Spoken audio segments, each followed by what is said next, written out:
Wij onderzoeken hoe AI kan worden gebruikt om stadsklimaatmodellen te versnellen. En op die manier kunnen we eigenlijk nagaan hoe bepaalde plaatsen in de stad warm zijn en andere plaatsen koud. Voor dit project hebben we qua communicatie deze grote Lego-doos gebruikt.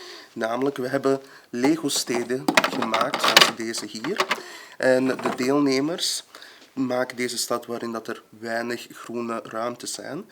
Ze steken in de doos en in de doos zit een kleine computer die er een foto van neemt.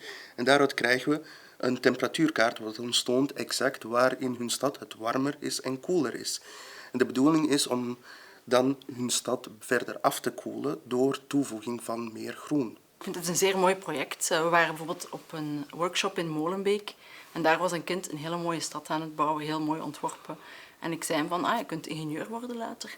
En later kwam die moeder van dat kind aan mij zeggen van, dank u wel, want mijn zoon dacht nooit dat hij ingenieur zou kunnen worden.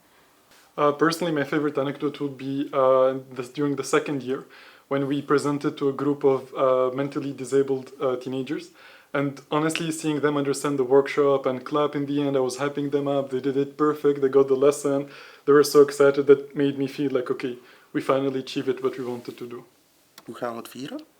Pizza natuurlijk. Is dat zelfs een vraag?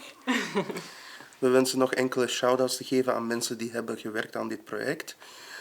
Namelijk Jeff, Hannes, Jorre, Geert, Hossein, Denisa en natuurlijk ook aan Innoviris.